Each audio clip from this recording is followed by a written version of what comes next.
ఈనాటి అంశం డాక్టర్ శ్యామ్ ప్రసాద్ ముఖర్జీ. అసలు డాక్టర్ శ్యామ్ ప్రసాద్ ముఖర్జీ అంటే ఎవరు? భారతీయ జనతా పార్టీ ప్రస్తుతం, ఒకప్పటి జనసంఘ్ పార్టీ వ్యవస్థాపకులు. డాక్టర్ శ్యామ్ ప్రసాద్ ముఖర్జీ గారి జీవితంలో ఈ యొక్క భారతీయ జనతా పార్టీని, జనసంఘ్ సంబంధించినటువంటి విషయాలు, ఏ విధంగా ఈ యొక్క పార్టీ ఉద్భవించింది, దీనికి అసలు కారణం ఏంది అనేది ఈనాటి వీడియోలో మనం ప్రస్తావించుకుందాం. ఏక్ దేశ్ మే దో విధాన్, దో ప్రధాన్, దో నిషాన్, నహీ చలేగా అనే ఒక స్లోగన్ దేశం మొత్తం మారుమోగింది.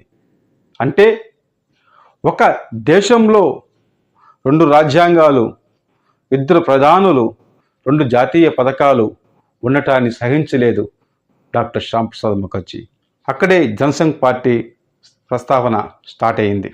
ముఖర్జీ తొలిత భారత జాతీయ కాంగ్రెస్ తరఫున బెంగాల్ శాసన మండలికి ఎన్నికయ్యాడు. మొదటి సంవత్సరంలోనే బెంగాల్ శాసనసభను బహిష్కరించాలని భారతీయ జాతీయ కాంగ్రెస్ నిర్ణయించడంతో ఆ పదవికి రాజీనామా చేసి స్వతంత్ర అభ్యర్థిగా పోటీ చేసి గెలుపొందినాడు. 1941-42లో బెంగాల్ ప్రావిన్స్ మొదటి ఆర్థిక మంత్రిగా పదవిని చేపట్టినాడు. అనంత కాలంలోనే హిందువుల తరఫున మాట్లాడే వ్యక్తిగా పేరు పొంది హిందూ మహాసభలో ప్రవేశించి 1944లో ఆ సంస్థ అధ్యక్షుడైనాడు. ముఖర్జీ ముస్లింలకు వ్యతిరేకి కాకున్నను పాకిస్తాన్ ఏర్పాటు కొరకుని మహమ్మద్ అలీ జిన్నా ముస్లిం లీగ్ ద్విజాతి సిద్ధాంతాన్ని వ్యతిరేకించిన హిందూ రాజకీయ నాయకుల పందాను అనుసరించాడు. ప్రారంభంలో భారత విభజనను వ్యతిరేకంగా ఉన్న ముఖర్జీ 1946-47 మత కలహాల అనంతరం బెంగాల్ విభజనకు సైతం అంగీకరించాడు. ముస్లిం ఆధిక్యత గల ప్రాంతాల్లో, ముస్లిం లీగ్ పాలిత ప్రాంతాల్లో హిందువులు ఉండరాదని తన గళం వినిపించాడు.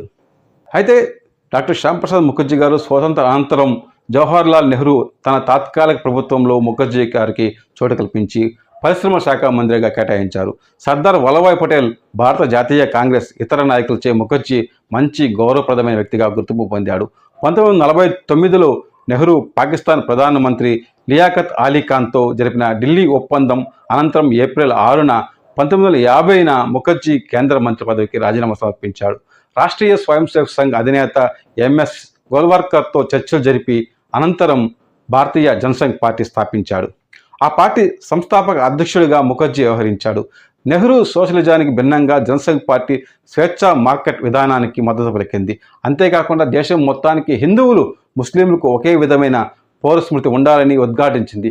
గోహత్య, కాశ్మీర్కు ప్రత్యేక ప్రతిపత్తి కల్పించే ఆర్టికల్ 370 రాజ్యాంగ ప్రకరణపై కూడా వ్యతిరేకత చూపించి 1952లో జరిగిన ఎన్నికల్లో జనసంఘ్ పార్టీ నుంచి 3 స్థానాల్లో విజయం దిశగా సాధించారు. కాశ్మీర్కు ప్రత్యేక ప్రతిపత్తి కల్పించే భారతీయ జాతీయ కాంగ్రెస్ విధానాన్ని ముఖర్జీ గారు వ్యతిరేకించారు. ఒక రాష్ట్రానికి ప్రత్యేక జెండా కానీ, ప్రత్యేక ప్రధానమంత్రి గారు ఉండటాన్ని తీవ్రంగా నిరసించాడు.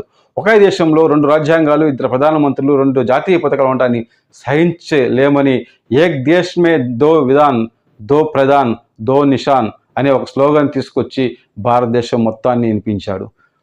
తమ దేశంలో నివసించడానికి ఒక రాష్ట్రంలో అర్హత లేకపోవడంతో తదితర కారణాల వల్ల 1953లో కాశ్మీర్ వెళ్ళి నిరాహార దీక్ష చేయాలని నిర్ణయించి సరిహద్దు వద్ద మే 31న అరెస్ట్ అయ్యాడు.